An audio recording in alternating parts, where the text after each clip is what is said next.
Okay, esteemed guests, welcome. There has been some changes in the program. In this session, it was demanded to function as a moderator for me. One of our professors has a flight, and another guest couldn't come, so it will be an advantage for us. And first we will get Professor Hisham Hellyer as the speaker. He will talk about the changing structure of modern political power and its future. And then, dear Professor, psychiatrist Dr. Mustafa Merter is kindly invited to the floor. Both of them, I hope, will have a fruitful speech. Welcome again.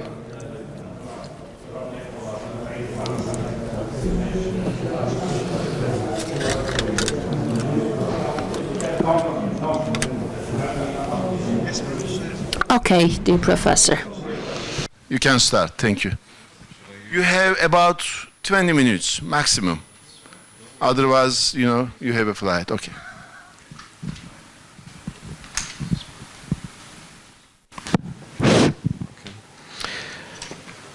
All right.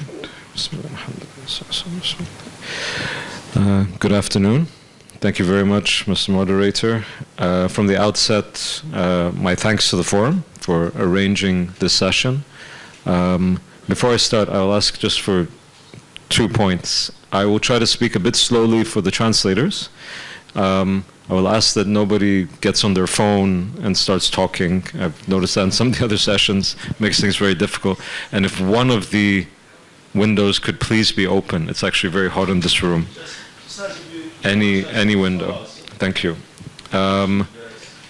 But my appreciation to all of the organizers, the people that picked us up from the airport, the people that made sure we got here in the morning. I see one of them in the audience, Serdar. Thank you so much. Without people like this, nothing would be happening. People who patiently tolerated our requests for logistical arrangements, and of course for those who arranged the agenda. Maybe after my speech they will reconsider whether or not it was a good idea to bring me, but we shall try not to disappoint, inshallah. I want to so my talk is about the changing nature of international order. And I want to begin with somewhere far away from here, but yet that is at the heart of many international conversations. There's a book that was published by Politico maybe about 1.5 years ago. The author was a man called Alexander Ward, and he called the book The Internationalists. Okay, The Internationalists. And the subject of it included one of my former colleagues at the Kherigi Endowment for International Peace, Jake Sullivan, who some of you may now be familiar with. Jake Sullivan became advisor to Joe Biden in the White House for national security issues. The book's basic aim, and remember this was published, quite early on in the Biden administration, was to, and I quote, write a story of a team that came in with tremendous confidence, lost it during the withdrawal from Afghanistan, and then found what they called their mojo or their energy again with the defense of Ukraine. And Sullivan, but also many others from quote-unquote Team Biden in the foreign policy, national security arena, they're portrayed in this book as, and I quote, a group of sober-minded yet idealistic professionals who took office intending to end wars and to repair America's ailing body politic at home and its damaged reputation abroad in the wake of Donald Trump. The finding the mojo part, or finding the energy part, intrigued me, because you consider what brought that about, right? They mention Ukraine. And on the subject of Ukraine, I personally am very clear. I thought that the moment that Russia invaded Ukraine, it was imperative for people who believed in international law or in any system of multilateralism to reject Russia's invasion of Ukraine. And it had very little actually to do with Ukraine. I've never been to Ukraine. I frankly don't have any interest in going to Ukraine, particularly over other places. But the idea that a country could walk into another country and not face any consequences for this struck me as damaging to even the crumbling sort of bedrock of international order that we had. And that's the mark of the modern civilized world, where ostensibly, and I'll go on to critique this in some detail, but ostensibly small states and large states should be able to count on the idea that big states can't just swallow up smaller ones, that the law of the jungle should not necessarily prevail, that powerful states should just take over less powerful states. Now, I still believe this in theory, in principle, in ideal to be the case, and I think it's very important, but there's another corresponding reality here. And that reality is that not that these ideas are not important, actually I think they are important, but then not everybody who proclaims them, or everybody who sort of raises their standard up to the heavens, actually hold them in genuine esteem and value. And let's go back to 2022. The further invasion of Ukraine had taken place. Vladimir Putin's armies had rolled in. As I said, I immediately recognized it was incredibly important to uphold Ukrainian sovereignty and reject Russia's move. And I happened to be in the Arab world at the time. I was in one Arab capital. I shall mention where, because this conversation was confidential. But I suddenly received a rather frantic message from the ambassador of a large European state that was in that capital at the time, and who wanted to see me as soon as possible. And I had a great fondness, I have to tell you, for this particular ambassador. He had served in his country's most prestigious postings. He was very sophisticated. He expressed a lot of empathy for people in the Arab world. He knew the region fairly well, better than a lot of other diplomats that I had met. And I went to see him, and he was very distraught. He was very unsettled. And he confided to me that he was truly dismayed that as the news of the Russian invasion and occupation of eastern Ukraine had sunk in, he had not seen a massive wave of support and solidarity emerge across the country we were in. And he said, and I remember this very clearly, I thought I knew this country and knew its people. I'm shocked that they can't see it's important that they back Ukraine against Russia. Now, as I said, I'm in complete solidarity with Ukraine, and I still am, but I found it extraordinary that he was shocked. Yes, of course, Russia was wholly unjustified in invading Ukraine, but the idea that you could simply take that invasion out of context in terms of how people would interpret it from other countries in the world, I thought was quite extraordinary. And actually, as he said this, and he said words like invasion and occupation and international law, it was like hearing nails on a classroom chalkboard. I understood where he was coming from. I'm a senior fellow at the Royal United Services Institute in London. It's the world's oldest think tank. It's in the heart of London's policy community. It's next door to the Ministry of Defense. I understand the issues of power and defense and security that he was getting at. I've spent 20 years in policy institutions in the US, in the UK. But I'm also somebody who studies the Arab world. I'm a historian of the Arab world and somebody who's deeply connected to the region. And there was one word that just kept on ringing in my head as he said this about invasion and occupation. And that word was hypocrisy. That word was hypocrisy. It just rang out, screaming, shouting, exasperated, frustrated, furiously angry. Hypocrisy, hypocrisy is hypocrisy, because any time the expression, the rules-based order, is uttered in the Arab world, and this was, by the way, this was 2022, okay? Every time that phrase is heard or is spoken, what is heard is really two things, or two names: Iraq and Palestine. Period. End of story. Iraq, as we should recall, was invaded and occupied by a US-led coalition under the pretext of international law, but which flagrantly ignored it. And as for Palestine, and remember, I'm still talking about 2022, Palestine had been the subject of numerous UN Security Council resolutions, which hadn't been remotely implemented. And all of this I knew.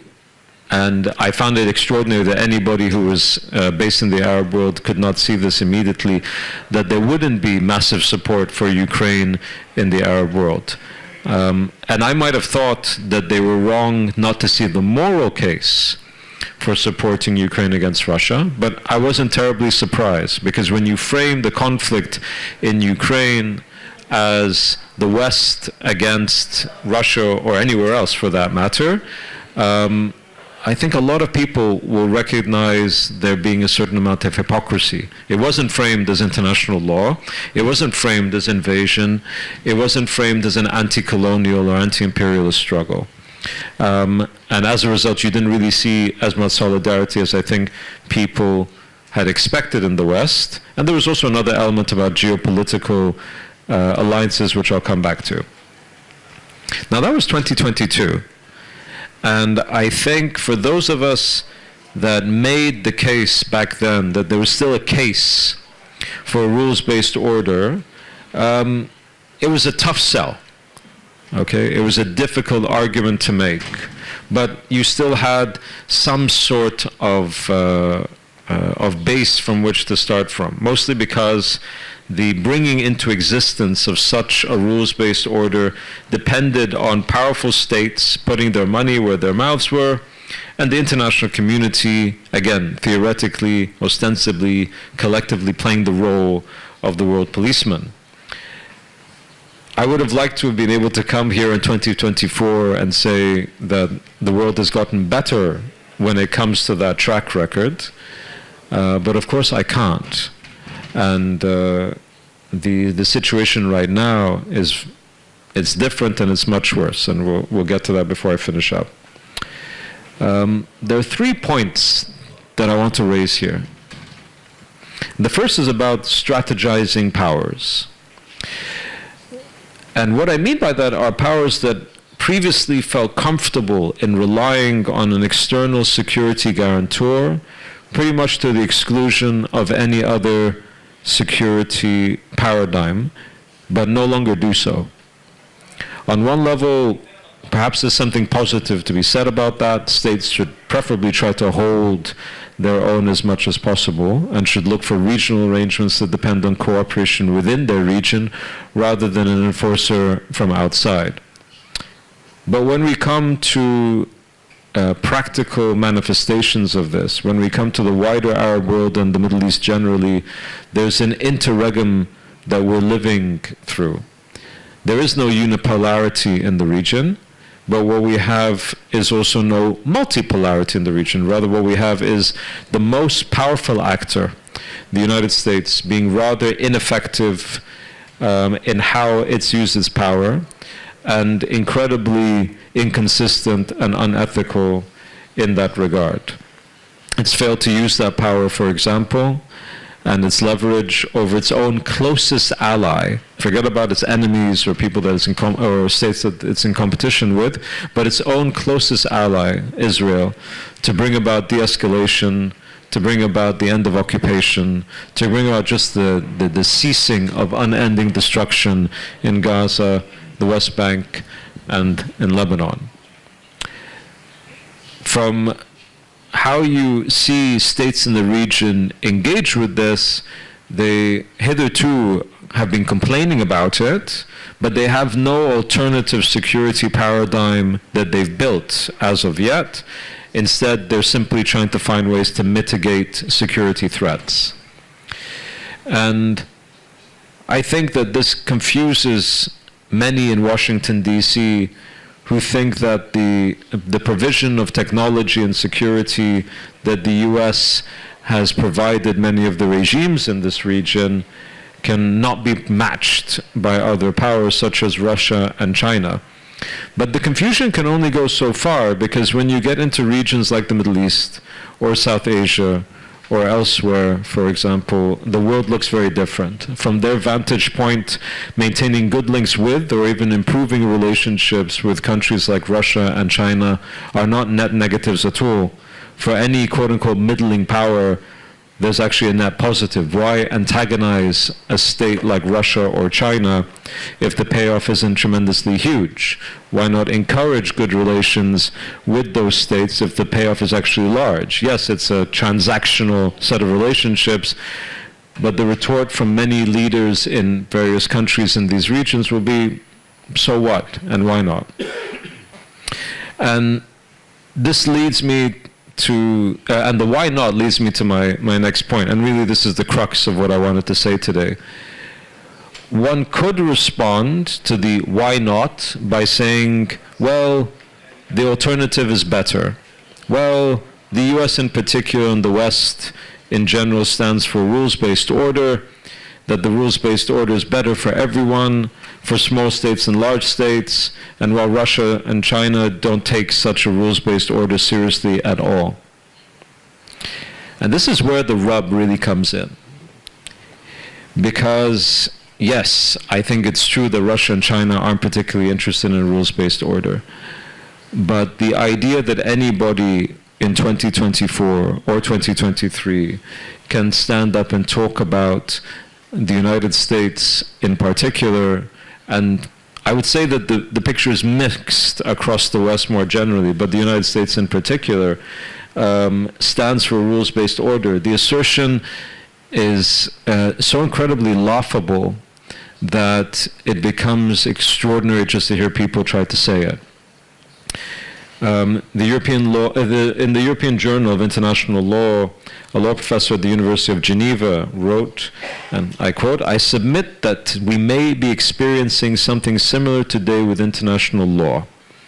What the attitude of powerful Western countries towards Gaza has cruelly evinced is that one of the most essential tenets of the rule of law in international affairs, even-handed application of law, is nothing but a myth. It confirms the growing evidence that not all human lives are worth protecting in the eyes of powerful Western countries." End quote. It's a damning indictment, but I think it's one that people cannot afford to ignore. Over the past 14 months, from my vantage point as a policy analyst in a Washington, D.C. think tank and a London security institution, I cannot remember another time in my career where the breaking of international law was not just ignored by Washington, D.C., but it was defended, it was excused, it was dismissed. And you have the case now where the Department of State, for example, regularly gets around incredibly blatant breaking of international law, where the White House's National Security Council spokesperson John Kirby can say with a straight face that there has been no violation of international humanitarian law in Gaza that has been confirmed, as though we need more evidence than what's on our screens thus far. When the United Nations Security Council, the actual Security Council, issues a resolution number 2728 insisting on a ceasefire in Gaza, the Biden administration, which voted for that resolution, declares the resolution is not binding. When a capital, Washington, D.C., says that they encourage a rules-based order, but not only refuse to sign up to the Rome Statute of the International Criminal Court, but actually threatened sanctions on not only the chief prosecutor's office, but on countries that would cooperate with the ICC, because the ICC has issued warrants against Netanyahu and Israel's defense minister. And perhaps most vividly at all, that when Israel faced an accusation of genocide at the International Court of Justice, the ICJ, a court where, by the way, an Israeli-nominated judge also sits, DC rejected the case before it was even heard, insisting that there is no evidence for such a crime, despite the fact that the ICJ has already said that there are plausible grounds for the accusation of genocide. When the US in particular dismisses all this out of hand, You have 5 minutes. thank you, dismisses all of this out of hand, it makes clear to the world that the rules-based order is not rules-based, nor is it orderly. Rather, there are rules for some, and they are meant to benefit our allies, penalize our enemies, or at the very least, our allies are exempt from the consequences. And sometimes American politicians are actually, to their credit, very honest about this. Lindsey Graham declared this in Jerusalem himself very publicly, that the ICC wasn't meant for Israel or the United States or the UK or France. I appreciate that level of honesty, because I think it's a lot more transparent, but also a lot more fruitful for understanding where we're at. I take really no pleasure in pointing all this out. I'm not here to rile people up against the West or the United States or anything like that. It's it might make people feel good for a few minutes, but then we're brought back to reality, where the world faces tremendous crises, and we see them today, where Gaza is almost completely wiped out, where I don't want to go too much into this, but only because it's not the subject of my talk, but where I fully expect that there will be Israeli settlements in Gaza sometime next year, where I see incredible likelihood for parts of the West Bank again next year to be annexed, and then increasingly more thereafter. But also, beyond the destruction of Palestine, you also have another reality, that there will be more crises. We are going to see more crises in terms of war, in terms of conflict. We are going to see things that we already know about and we can predict. I was talking with a friend from the Balkans earlier today. There are things that people ought to be aware of in that region. There are going to be other crises that face us. And that's down to human sort of interactions. There'll be crises down to due to the climate catastrophe that is, creeping up on us very, very clearly, which means that the scarcity of resources and the overall impact to our environment, that's going to provoke yet more crises. And we need multilateral institutions. We need multilateralism more generally in order to at least mitigate the damage. And this is what I keep on trying to sort of drill into people's heads, that when you sacrifice the rules-based order as underpinned by international law, simply because you want to back your ally in a completely unjust fashion, but just irrespective of that, you're not simply sacrificing the lives of hundreds of thousands, of tens of thousands, of hundreds of thousands of people that are not your allies, but you're also laying down the groundwork for others to do exactly the same in the future for your friends, but also for very vulnerable populations around the world that are going to be facing incredible challenges. And I think that we all need to think about that. We need to consider very carefully what sort of world we want to build, or at least what sort of world we want to stop from coming into existence. With that, I thank you, and I hope I kept the time. Thank you very much. Thank you very much. Thank you very much. Now I want to get some questions from the listeners.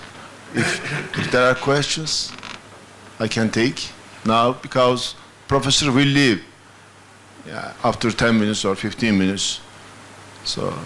Can I get this to Hisham about onion Microphone, please. Let me ask you one question, Mr. Hisham. What do you think about New Syria situation and Turkey relationship? Syria. Yeah. Now, yeah, you can. I asked the moderator if I can answer the question because I didn't talk about Syria. But ironically, I'm having to leave in 15 minutes to go talk about Syria on an interview. Short. I'll make it very quick. Questions. Oh, you have questions too? Okay. All right, I'll try to make this as short as possible. There were many countries that could afford to say, you know what, we give up on Syria, we give up on the uprising, we give up on, basically we give up on Syrians. And we try to make nice with Bashar al-Assad, and we try all sorts of other things. Turkey could never do that. Turkey shares a massive border with Syria. Turkey has strategic relations, but also very strategic interests that relate to Syria, which I don't say should come at the expense of Syrians, but they could never just say, we're just going to forget about it, or we're just going to leave it alone, or we're going to let it fester. They had to continually be involved. And there could be many good critiques of how they were involved, but they could never just say, forget about it. It was too important. And as a result of this investment, I would say Turkey, if you had to find one country in the midst of the past 2 weeks that benefited, strategically speaking, geopolitically speaking, in Syria, then Turkey was definitely the top, number one. Okay? And every other country, frankly, comes a very distant second. And I hope that Turkey will use that leverage, that capital, to assist Syrians in moving forward in what will be a very challenging time. I don't know about all of you, but I was very, very happy to see the end of the regime of Bashar al-Assad, alhamdulillah. But there are many challenges, and there will be many difficulties, and there will be many forces that will be trying to overturn it or bring about some sort of very difficult situation. We've seen that in other places as well. And I hope that everybody, not just Turkey, but everybody tries to use whatever assistance they can in order to help the people of Syria. They deserve it, and it would be actually our honor to help them. Thank you. Okay.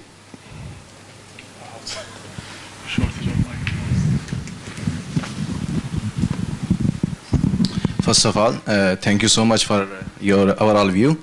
So I have a question. As you are talking about the multipolarity in the world, and also in the future there will be a more conflict, and as we are saying that the Muslim countries, Muslim majority countries are basically, they are going one by one, or maybe they are getting involved in their domestic affairs. So where we are seeing ourselves as a Muslim countries, how we can avoid the conflict and this one. Thank you so much.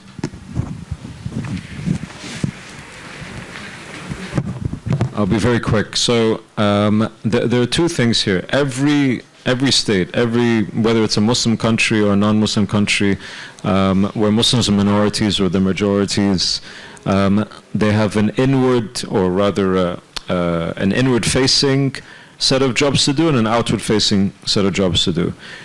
Countries that are confident in themselves domestically and are able to promote the development of decent civil society governed by justice and rule of law will find themselves far better equipped to be able to face the challenges that come from outside.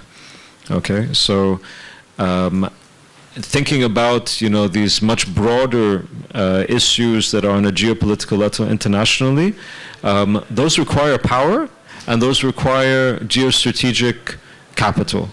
The place to build those to begin with will be domestically, and that's my advice to anybody who's concerned about these sorts of things, that if you want to have a stronger set of relationships internationally, then you have to build strongly at home. Okay, thank you. I have a question, but do you have time? Yeah. 10 minutes? I do. Maximum. But before you do, I want to apologize that I have to leave in 10-15 minutes. I also really want to hear Professor Mustafa's presentation. So I asked him for forgiveness before we started, but I'll ask you again. My apologies. But please go ahead. Okay. So rules are working for the benefit of the rich world. Is there an exception for that in international area? Did you see that? I mean, when you look at the United Nations, Security Council, whoever is strong, whatever they want, they can do. So what can you say about that? Another question. You can comment all of them together. What do you think? Will we see more multipolar world together with Russia, United States, China, maybe some regional powers such as Turkey? Why not? So this is another question. Or are you optimistic or pessimistic for Muslim world, Muslim Ummah? Short answers. Short answers to these questions, please. mashallah. Okay. Short answers to very big questions, mashallah. So when it comes to the first, just to make this as brief as possible, when it comes to the first question, it's not that I find it surprising. It's not that I find it unexpected. My point is that if we simply surrender to the idea that this is the way that it has to be, we're going to face a lot more problems going forward. Okay, so we can say that the rules-based order is based on hypocrisy. It is. All right. Now what? And this is why when the South Africans, for example, they brought the ICJ case against Israel in the case of genocide, I thought this was an incredibly positive move because they were using actually institutions of international law to try to promote a better way. You could argue, well, what's the point? Because even if they find them guilty of genocide, nobody's going to actually implement any of this.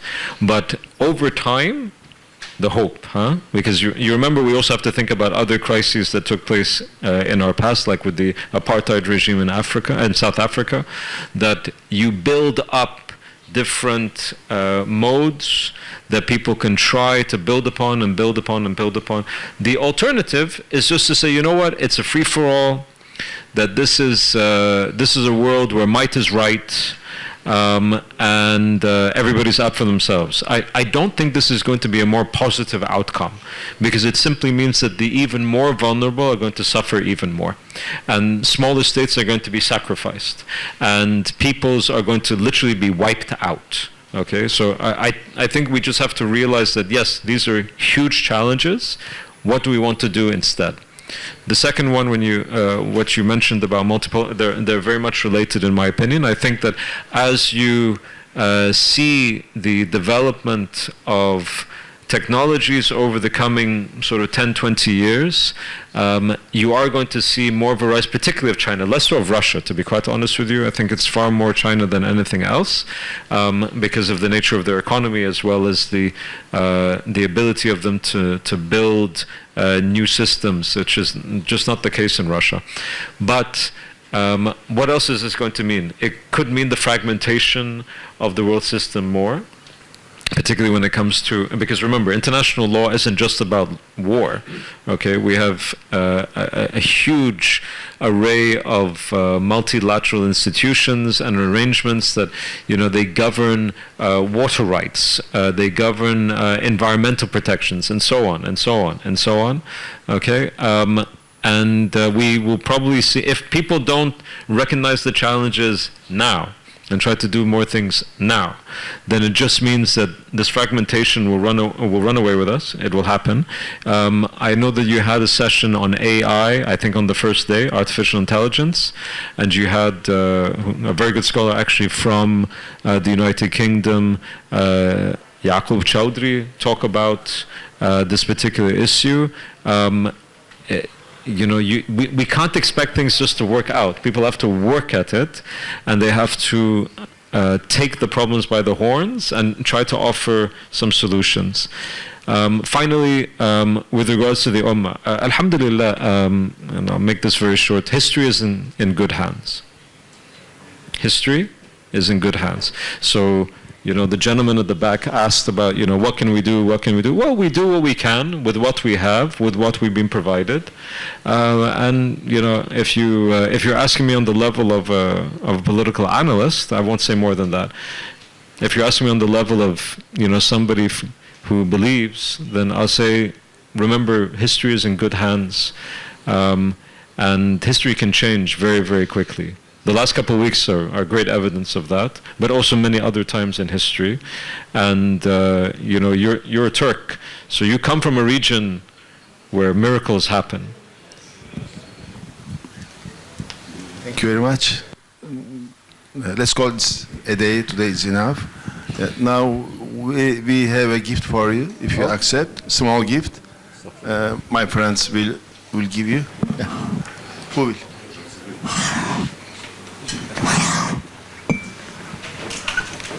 Vice President of our Cihannuma, Yusuf Eren, Dr. Yusuf Eren.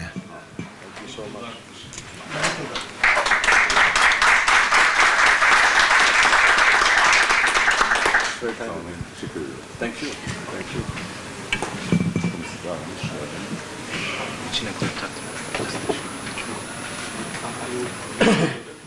You gonna wait or you gonna? I will wait for as long as I can. I really want to hear this You presentation. have 5 minutes. I will wait for as long as I can. Okay.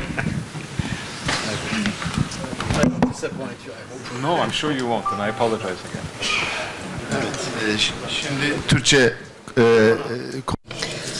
Okay, now we can continue in Turkish. Dear participants, we have another very valuable guest. 1 month ago, in a similar panel, I was the moderator, and I'm also a follower of his, a digital follower of his, and I want to be his real-life follower, if he allows me. Thankfully, he is, with his studies, is enlightening people. It is almost like I know it sounds like a cult when I say I want to be his follower, but it's a cult of knowledge at least, and with his contributions and his innovations in this area, he's a great contributor, and he has great books, 900 Layers of Human and Last Tango with Ekatron. These are two very beautiful books that you definitely should read, and our professor is going to be at another program after this, and he is really working hard. Hopefully, may Allah give him a long life so that he can continue enlightening people, and he's doing this with a mentality of serving people, because our ummah needs people like this. So without further ado, I would like to give the floor to Professor.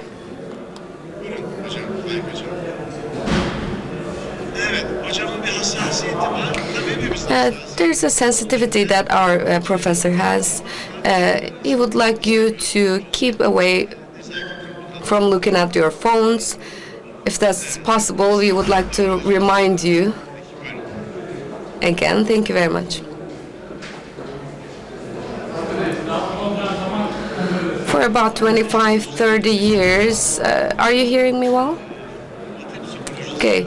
Western psychology and our values, I'm trying to meet them in the middle, trying to bring them together, and I have written books about it, and I'm working on nefs, and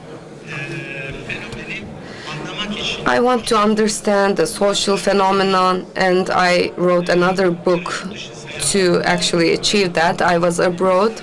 Someone called me on my phone, and president of an NGO, a lady, and she was asking for some help and consultancy about sexual deviancies, etc. I went ahead and got on the road, and I turned on the radio. There was a program on the radio in French, and This guy was talking to children, and one of the kids said, "I have two dads," and another kid said, "I have two moms." You know what I mean. And after that call got to me, and hearing that radio show immediately after, I was thinking to myself, what's happening to us? I thought to my past, for example, when I was in Sweden, for example, many years ago. Could this be a reality back then? No, it wouldn't be possible.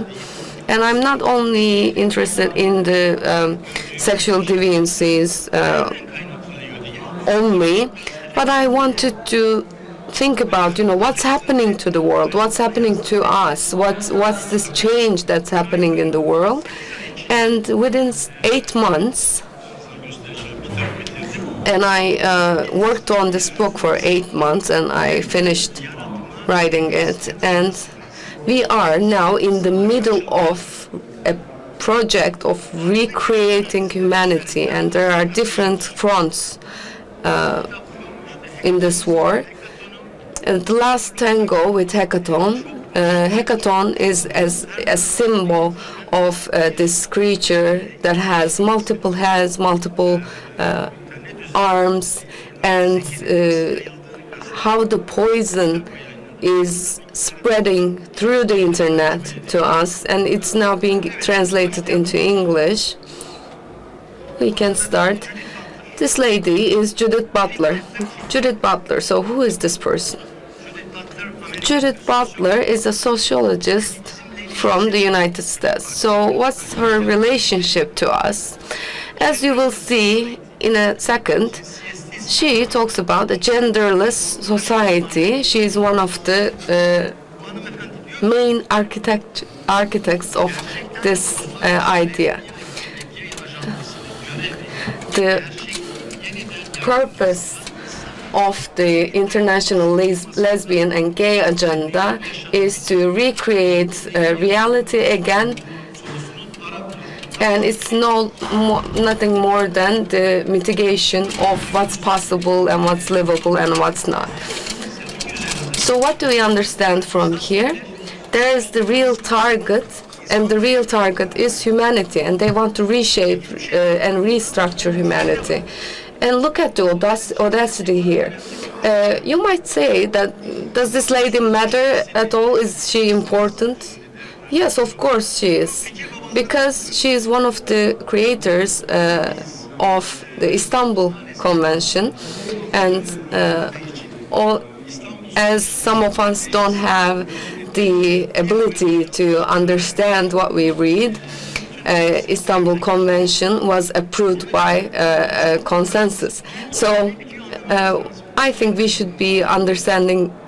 We should understand what we read better. Indeed, the mission of the International Lesbian and Gay Agenda is nothing more than a recreation of reality. So this means, you might say, is this important? Yes, within 8 hours a day you are spending on the internet, you are within this project, you are living this project. So what about Noah Harari? It's an Israeli historian. He has different books, various books, and one of the books is Homo Deus.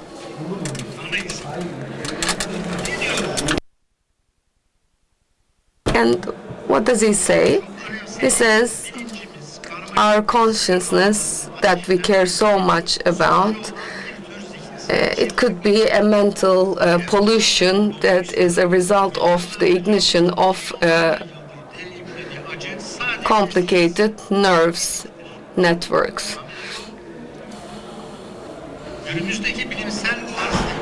And based on the scientific assumptions of today, everything that I live, if everything is a result of the electrical activity in my brain, so theoretically we can say that we are, it is possible for us to create a completely virtual world.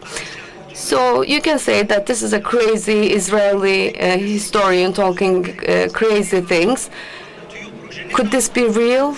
Yes, this could be real. He is talking about what the project is, and he goes even further.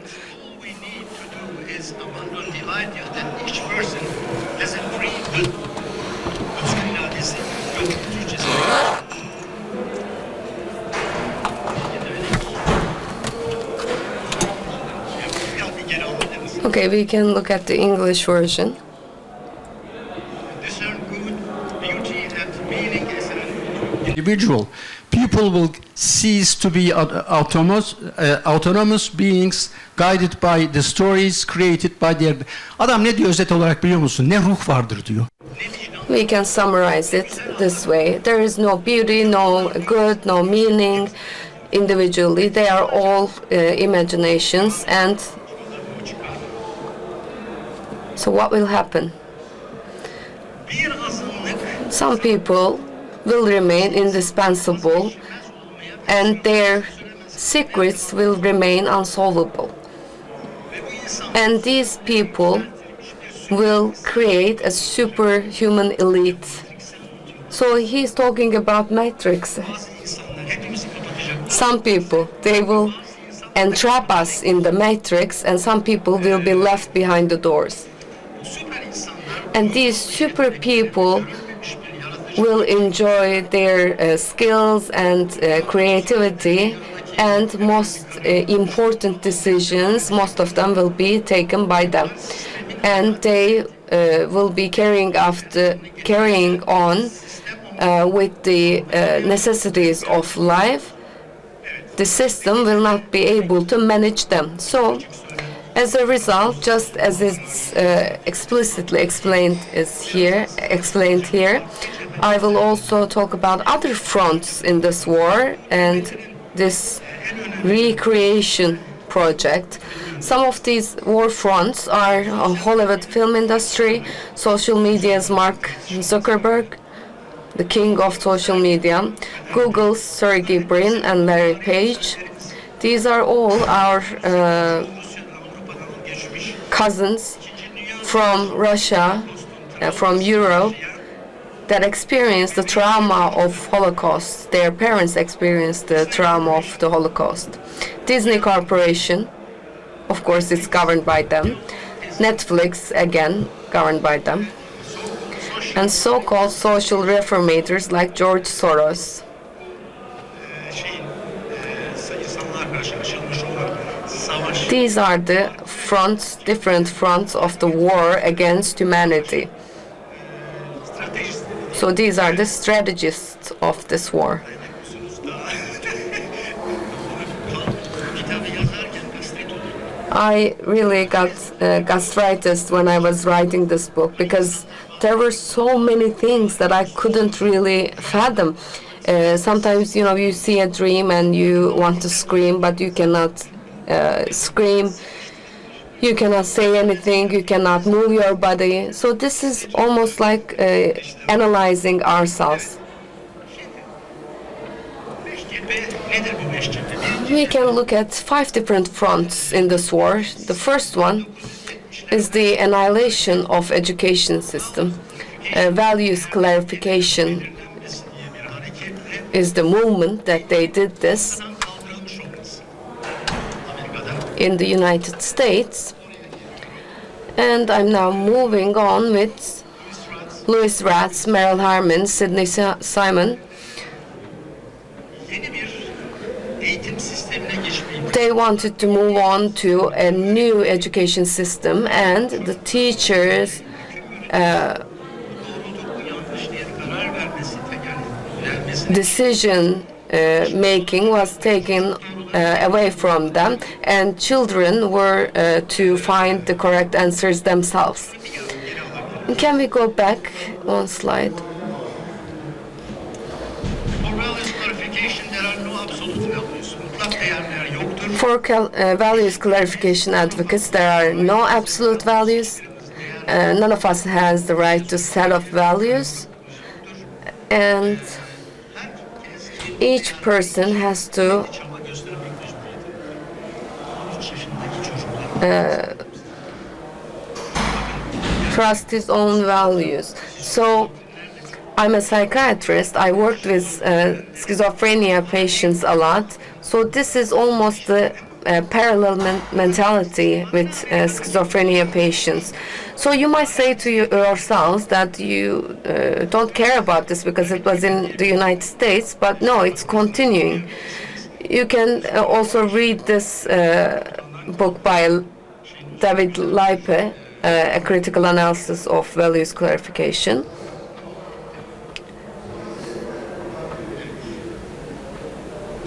Evet, ben o zaman şeyden devam edeceğim. Demek ki birinci cephe gitti. So,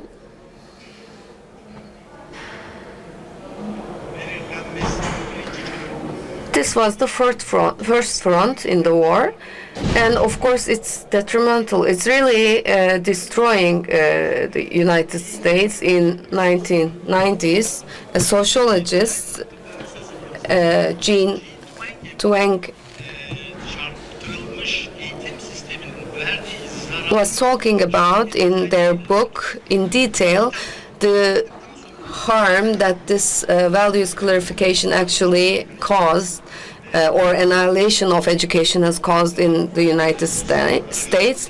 And I immediately said that we should do the same studies in our country, in Turkey. I wanted to reach Minister Salih Hanım was a minister back then, because I really wanted to follow the same example as Jean Twenge, because she did some serious sociological analysis. So the second front in this war, I skipped one part in her book. Jean Twenge says in her book that in 29 years, benimsemeleri %80 women, 80% of women lead a life that is more masculine. So they are doing masculine sports and they are dressing like men, etc. And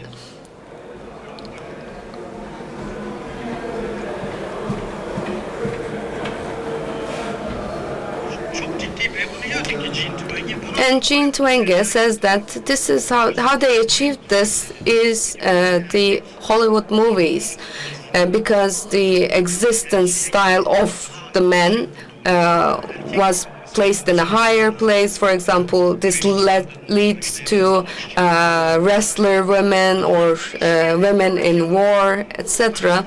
So slowly, step by step, women's ideal of being women was kind of transferred into masculinity, just like some characteristics like ortaya ne çıkıyor? Diyeceksiniz ki women having children or forming a family, establishing a family. Now they left those ideas. Now when we look at today, women are not getting married. They don't want to have children. They are 30 and they don't get married. And so sanki bir akıntıya kapılmış despite everything that we know, we are unfortunately following this trend. And masculinized women movement. So this is a project to create men out of women. And the third front is a difficult one to understand, because in order to understand this, is that we have to know our Jewish brothers and sisters in after the Second World War, the atrocities they experienced, the trauma they experienced. They think to themselves about, how did this happen? How did this come to happen? Germans killed so many people. What could be the explanation for this? And they go to Israel. Alman Nazileri They are looking into the German Nazis they captured. And then the conclusion is also, it stems from the Freud's erkek Freud der ki o theory regarding the Oedipus complex. Man wants to be with their mother, and they also are angry at their father, and this anger then is reflected to us. So what can we do to mekanizmayı anlatıyor. say never again, never experience the same atrocities again? Ne yaparsak, So what should we do to otoriteyi yok edersek, prevent this anger to be reflected to us?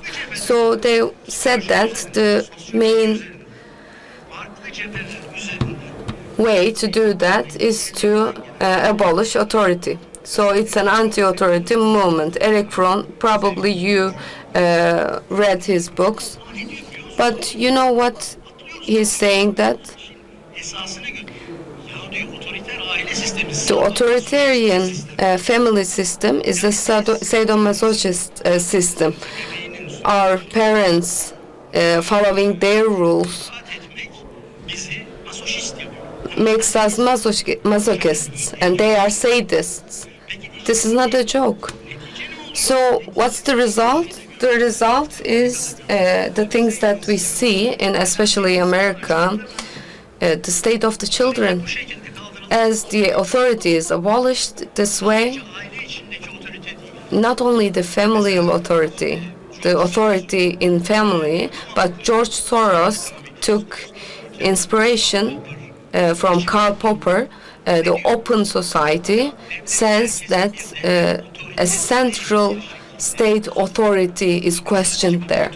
Not the father's authority only, not the authority in the family only, but the authority in society as well. You understand why George Soros actually financed the Gezi incidents. So you can then actually bring together all the pieces of the puzzle and see the big picture. Okay, we still have some time. Okay, let me close this circle. And you're using the right of the other speaker because they don't have, but let's have 10 minutes, okay? Then we can have the question, Q&A.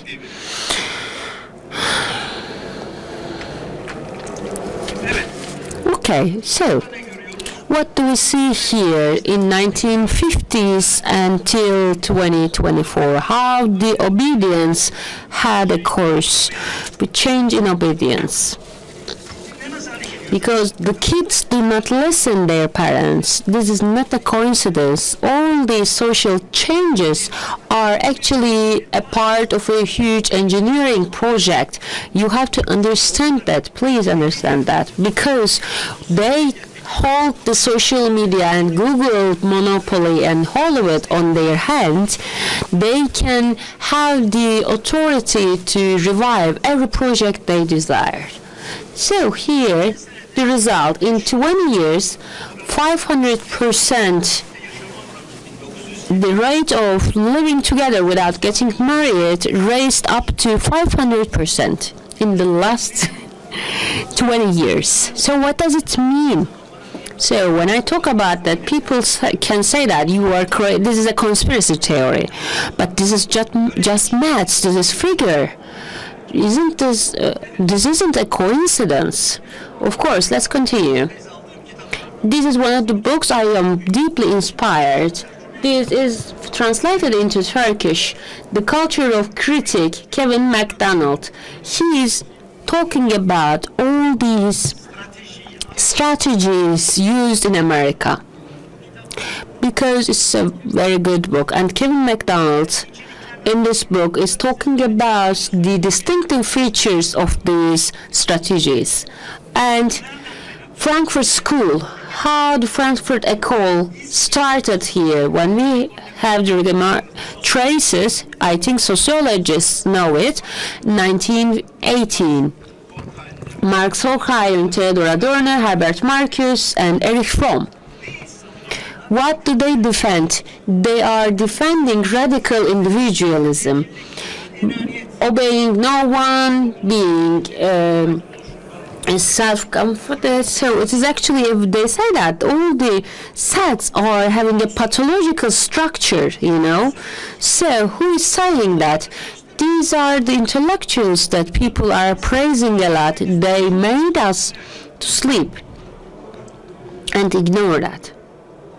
So the first important entrepreneur's attempt was by Erich Fromm, is saying that the instincts under the authoritarian characters means obedience, or bowing down on someone, giving up your identity. It means that you are masochists, because it is actually being vulgar and against people who are vulnerable, and also fight against the aggression and fight against the authority. So, American Jewish Committee, they are having a research, for example, about research in prejudices by Adorno and Levinson, authoritarian identity. If natural emotions and especially sexual instincts are suppressed, then it is reflected to the society. So what is the result? Promoting excess individualism and preventing social grouping like Christian sects and national attempts like Zion, Matrix. An utopic society where rage and anger do not exist. So when we use this social media every day, we are all stepping into this matrix world. So this is the reality of today, I would like to say. So this is the Adorno's book, The Authoritarian Personality. And the main idea of this authoritarian personality is that authoritarianism is the result of a Freudian development model. So in Europe, Emile Durkheim, Lévi-Strauss, Jacques Derrida, Michel Foucault again researched the same theme in different perspectives. So we need to read and understand all of them so that we can have the meta-analysis of this work, because they produced, they worked. We also have to make the meta-analysis of that. So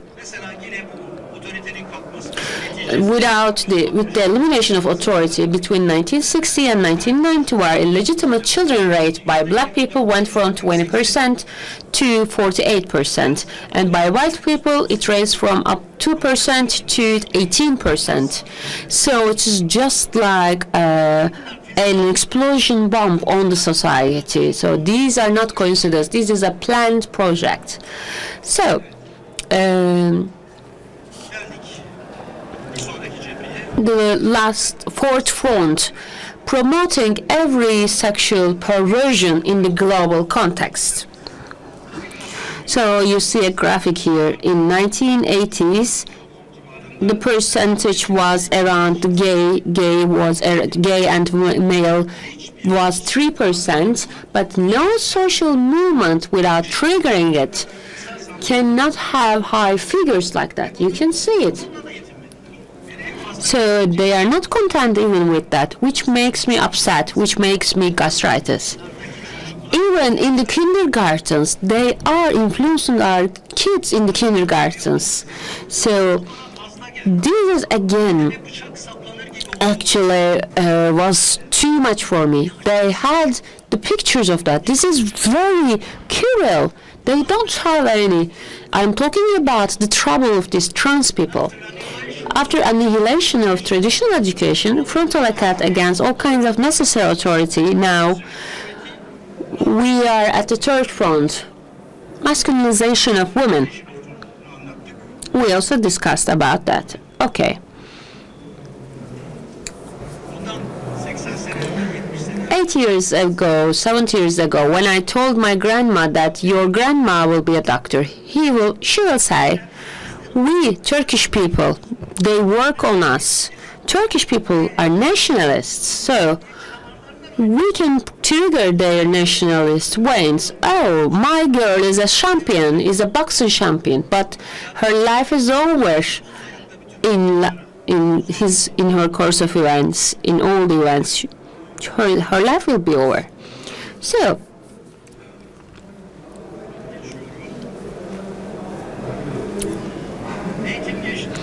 yes, we talked about education is eliminated, over with education, father authority, mother authority is eliminated. Now, this graphic showing the gender dysphoria in Germany, the children and adolescent diagnosis of gender dysphoria, and in the world simultaneously it is rising in an unbelievable way.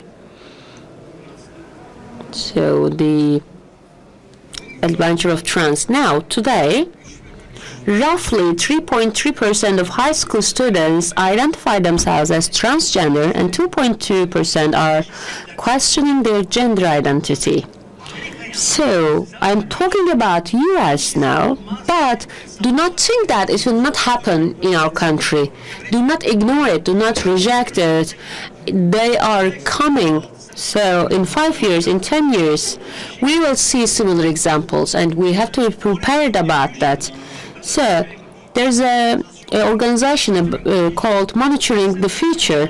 So they are calculating what will happen in 5 years. So we have to be awake about that. So lastly, the project's outcome, genderless society, exterminating the distinction between male and female, then having a genderless society. See it.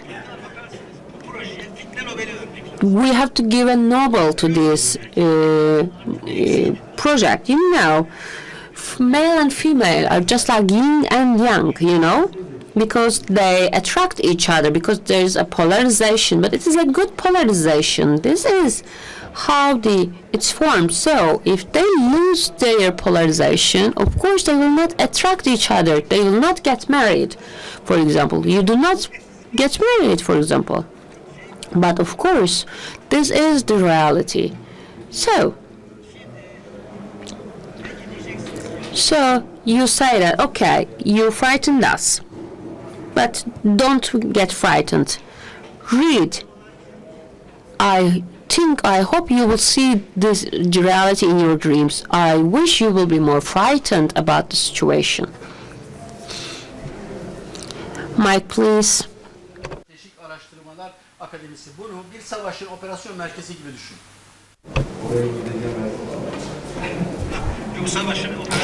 So, it is actually the operation center of the war, Higher Social Strategic Analysis Academy. So,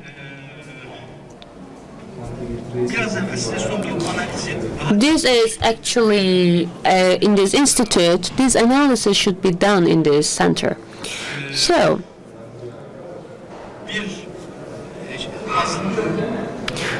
a minority, actually, their names are evident, are clear, you know. There are three main names in the word. One is Mark Zuckerberg. You all use Facebook, Instagram, and the owner of Mark Zuckerberg, the king of social media. Their names are they are the warriors of this front. And Larry Page and Sergey Brin, Google, the owners of Google. So,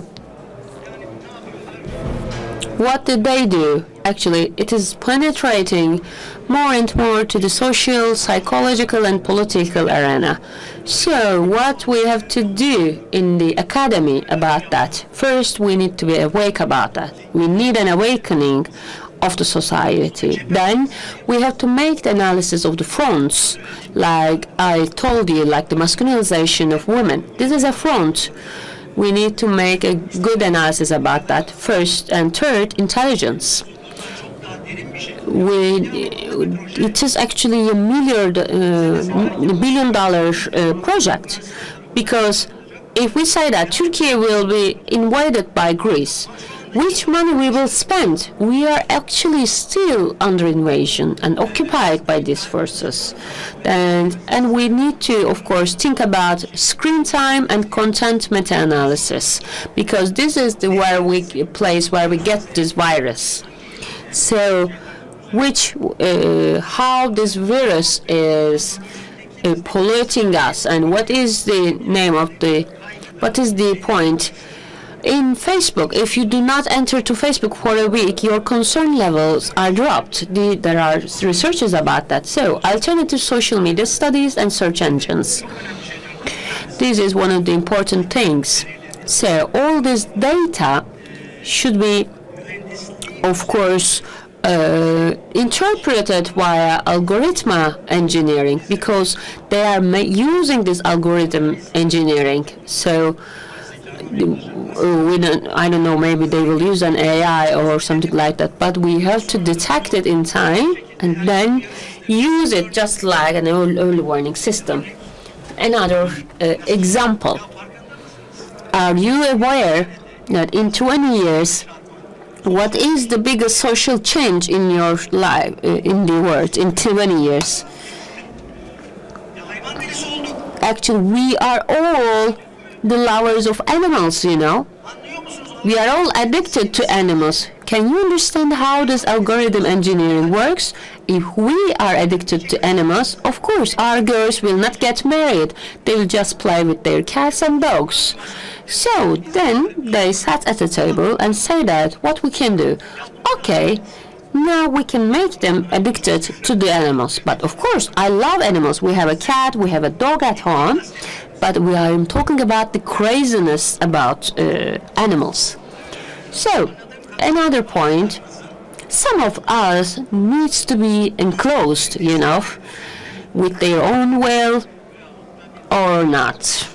We need rehabilitation because there are a lot of kids who are damaged for 12 hours or 13 hours, so we need detox centers for them and for all people. So, this is also of high importance. If we are aware of this war and if we want to decode these wars, we need to warn the world. We are not only Turkey now. We need to actually warn all of the world. So we are, for example, China has a project called Great Firewall Project.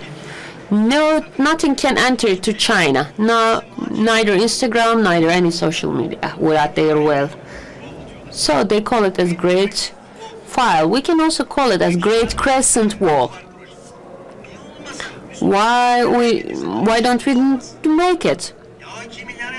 Because we are 3 billion people. We can have a lot of opportunities about that.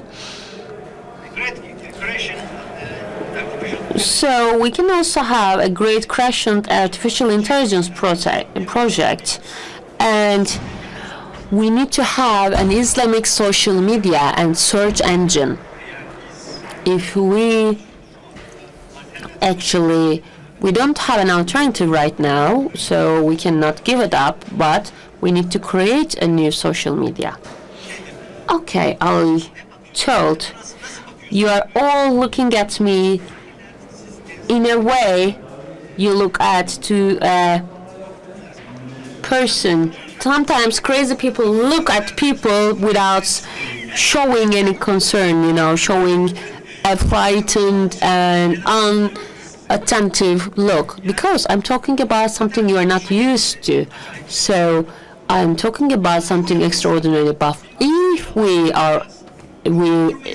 wake, I hope we will get rid of this trouble and we can get rid of these people. Thank you.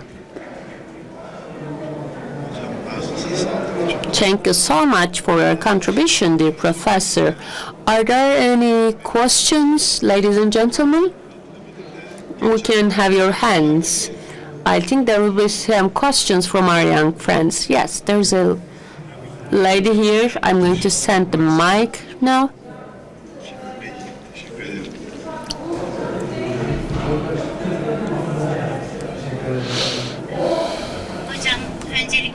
First of all, thank you so much, dear professor. It was very valuable for our country. So I also work in Istanbul Sabahat Zaim University. I am working in the psychology faculty, and our main problems are actually, you also talked about some theoricians, you know, like we try to make references. We have to make references to them, but we need our own theoricians, you know. So we are just making references to different cultures. So we need to make an adaptation, or like we are talking about Adler, for example. For example, Adler says that when we have a look to the ranking of the siblings, the biggest sibling will have the leadership and the smallest had the other features. But so when we have a look to the foundation, I think we need our own theories. And why don't we have more theoreticians, you know, theoricians, people who create theories?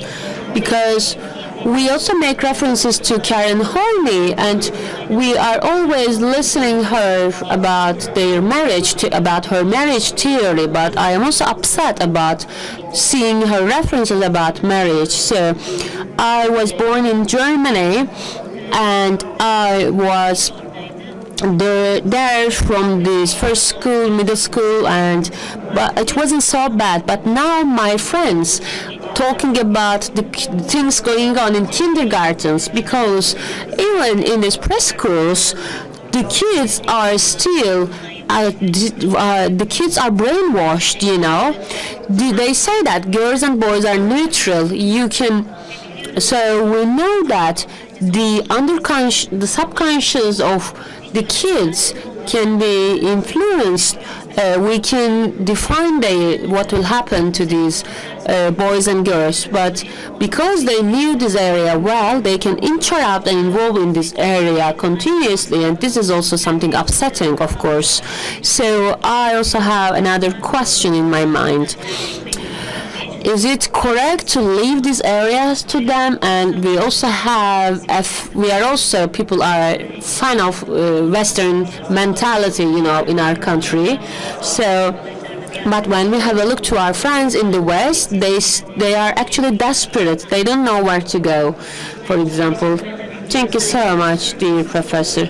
So, the main problem is actually, of course, to have a scientific context about that. We are always referencing to the others. We do something in the technology area, yes, in especially beautiful universities with their scholars like you, but we have to get rid of having references to the Westerners, because when I see the thesis of an MA or PhD, I see that the identity of this person who writes down this is not existing here, doesn't exist here. There's a name of someone in the thesis. He made a reference to this man, and he said that, I said that, do you know this man? No, I don't think you should know him, I said. So, we need to have an awakening in a conscious way.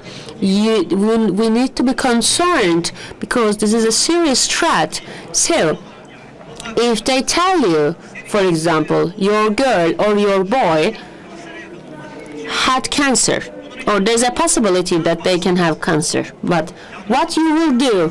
Of course, you can do everything as much as possible. So we have to do it like that, think it like that. And abroad, I was in Switzerland, for example. In order to protect ourselves, we will have some private preschoolers, or we have family meetings. We can have family meetings, for example. We need to make something. Some cases are also applying to me, because the kids is getting lost, for example, and I tell them, okay, come to Turkey, because in such environments, in France, in Germany, you cannot protect this girl or boy. So, what you hope? I hope there will be an awakening in these areas, in these countries too.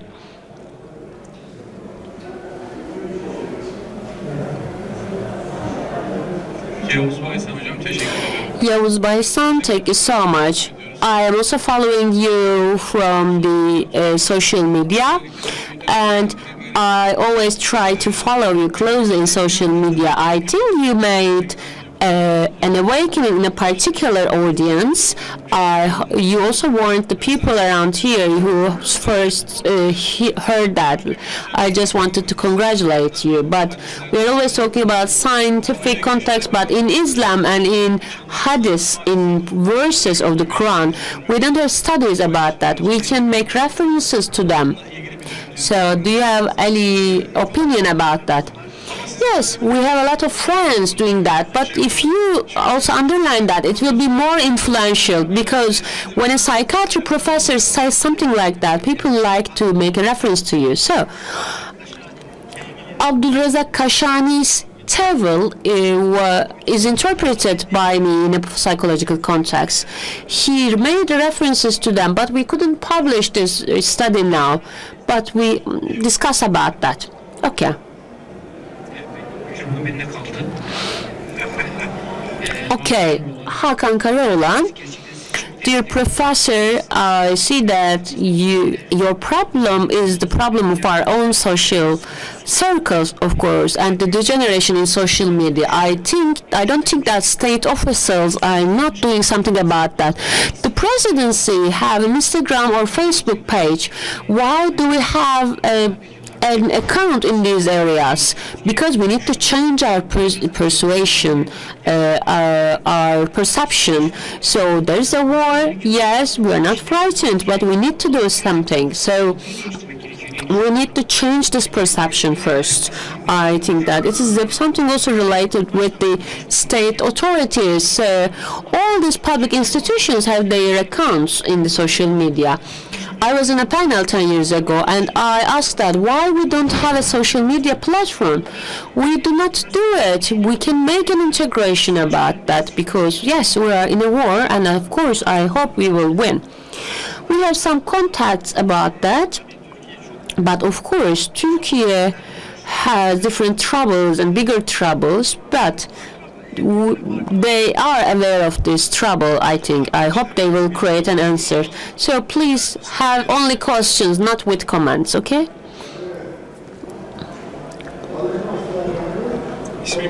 My name is Gökhan Oğuz. Thank you so much, first of all, for your presentation. I want to underline an important point. There is a war against every type of authority in religion, in politics, in social life. But on the other hand, the discourse itself is actually very authoritarian about imposing this discourse. People cannot talk about that. It is seen in every area of social media. You say democracy, you say human rights, they all talk about gender. I work in Tekirdağ in Namık Kemal University. A professor told that this is perverse, and there was an investigation opened against him, because with this authoritarian structure, they are actually imposing this discourse in a very authoritarian way. But some psychological counseling is, even some of our psychologists are hesitating about this. So, do we need courage? Yes, we need courage a lot, I think. So, in a university, I said, for example, I am a Muslim, and I curse it and as a perverse thing, and everyone was shocked, because what we can do? Yes, this is the thing you can do. This authority is expanded with this algorithm for engineering. One of them is homophobia, the choice, orientation, conspiracy theory, and number them, etc. So they actually impose it 10 years, 15 years. So we actually, our brain had minds in it. For example, when we say that a gay life has psychological or somatic damages, when you want to translate it, we couldn't find a translator because they say that you are an homophobic. But I said that, okay, I'm a physician, I would like to talk about it in this context, but I couldn't find a translator.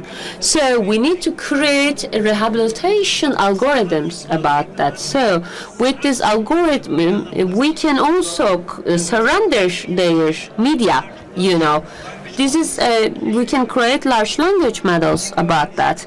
So it is a very fine-tuning social engineering. So we need to attack now in order not to defend it, but we need to have an authority, a higher strategy, academic or something like that. An operation center is needed.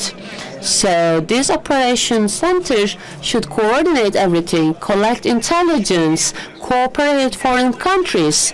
Well, maybe we can have from experience from Malaysia, from Indonesia, etc. But we need to awake this conscience of war, and we need to do it like that. So at this point, we are invaded. Our spirits, our souls are invaded. Yes, dear professor, as Yavuz Bey mentioned, the Family Foundation, you are also a counselor of Family Foundation, I know. They have a research. They're asking a question, saying that a gay relationship, do you find it normal? Do you find gay relationship normal? people among 25 or 30 years old say that. 25% of them say that, yes, I find it normal. But people around 18 to 24, 55% of them say that they find it normal. So, possibly when you ask it to younger population, the rate will be higher. So there are people who are there, and we have a huge population who see them normal. So how we can interpret it, how we can perceive it, because they are not exposed to something else. But yes, of course, we will not exclude them from society. Maybe there is a transgender boy or girl there. Of course, we will behave them normally, but this is our duty. But what is he doing? He's defending, you know? Are you aware of that? So he's defending, you know? This is the point I would like to say, underline, you know? Okay, sorry about that. So, yes, you are right, but he says but we don't need to use but, you know. I'm just talking about the things that already exist. I don't want to normalize the phenomena, of course, but it exists. We shouldn't exterminate them, of course, but we need to have a struggle against them, because people are seeing it more and more normal. There are pride marches, for example. In the last couple of years, it's a bit diminished thanks to the studies of Family Foundation. There's a consciousness formed in the society, and scholars with workshops, with their studies, started to talk about that a lot. I have psychologist friends, for example. I want them to talk. We had one in Kayseri, one in Rize. We had 100 scholars there, and our professor also participated to there. And psychologists, for example, say that you shouldn't enter into these topics. I invite them, but they don't want to speak, because these are the psychologists who have the highest publishments, for example, in the area. But unfortunately, we are exposed about that. We are exposed to that, so we need to make studies about it. It's not something only about the people who are exposed, but this is the engineering of society. Oh yes. I have a different idea, kids. Who will agree with me about? Girelim kendimizi külliyenin. Let's say we go to Evet, külliyen önüne gidelim, zinciriyelim. the president's office, and then we chain ourselves there. They might say, are they crazy? Well, yes. However you perceive it, there must be something extraordinary. Hırsıza ceza vermeden hırsızlık engelleyebilir misin?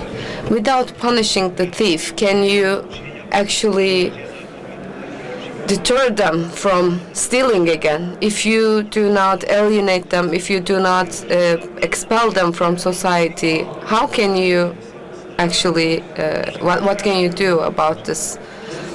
Russia, for example, they are really successful. And what did they do? They have the family system, but in democracies, if you want to do that, you cannot. Yeah, just like you said, maybe it's in our codes. Sometimes we, without noticing it, we get defensive. Maybe we should be a little bit harsher, in a more authoritarian way.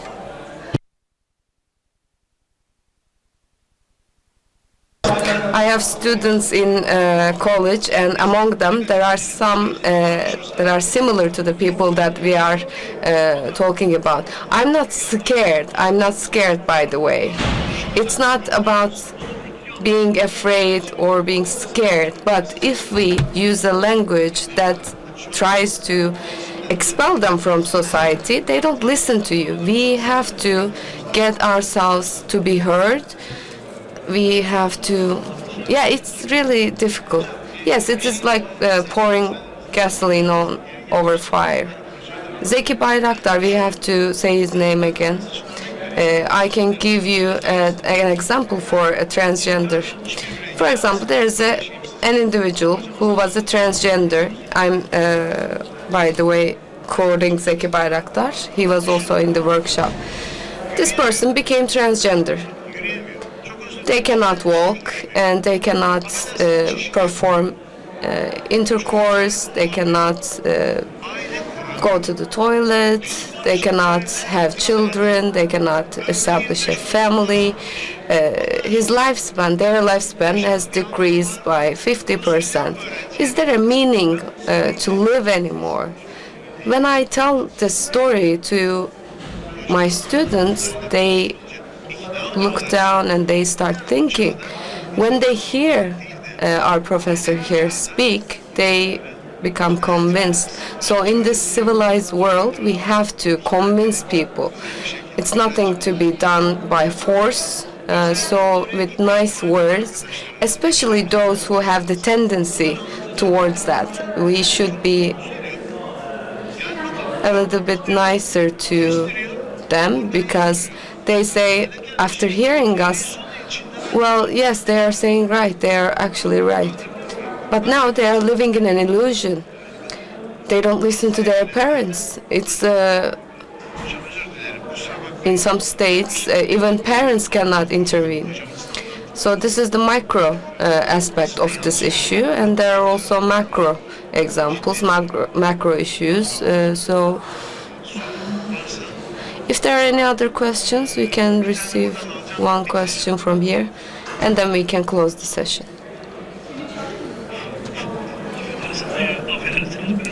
Sorry, I don't want to really extend this issue a little bit, but I want to kind of soften it a little bit. I will ask our professor, his books, we read them and we are criticizing them, and some others as well.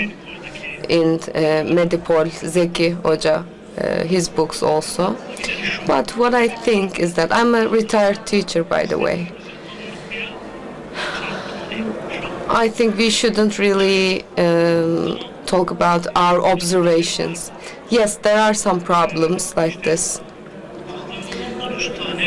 Our girls, for example, they have 30 earrings, and some of them have piercings on their eyebrows, on their noses, etc. All of these aside, the value, authority, the things that we call this, and they are getting weaker and weaker. No one's getting ashamed of anything. We say these things all the time. Okay, everything put aside. I say to myself, yes, I understand these things, I see these things, but there's also this issue. Maybe in today's world, people, women, men, in family settings, they're not really in family settings anymore. The home becomes almost like an office. For example, eating outside. No one cooks inside in the home anymore. And a lot of people are ordering food from outside. This is a home, you know. I think, I want to ask you if there is a connection between these two different phenomena. Yes, of course there is a connection, because this type of person is actually removed from their cores and reality. The longer we stare at our screens, the more we go into the dangerous sites. 9-10 years old children, they get into these websites that are really dangerous. And if you ask me about a practical solution, I would say that if us do the same thing and decrease the time that we spend staring at our screens, and if we lean into our values a little bit more, it really relaxes you. It really helps you. And I had a suicidal case just this week, and it was caused by the screens, And I suggested them to lean into different values. We have to decrease our screen time. let's say, fast for 1 day a week. Other precautions mean nothing if you spend more than 8 hours looking at a screen. This means that we are getting more and more into the matrix. Anything else, they don't matter.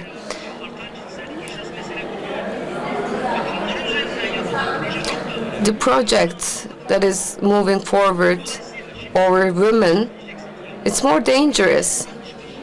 But the awakening has started. You are here.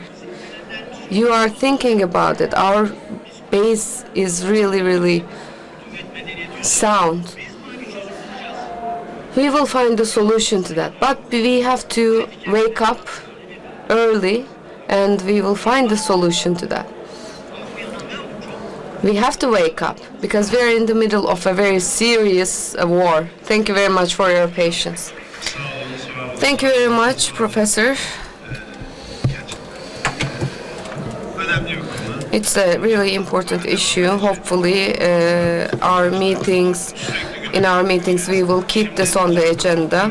And if you allow us, Professor, we would like to give you a gift.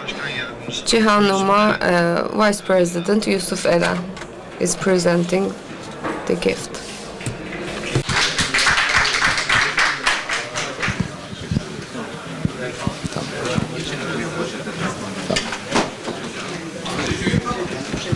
Bana ben sabah aldım ya, bana gerek yok.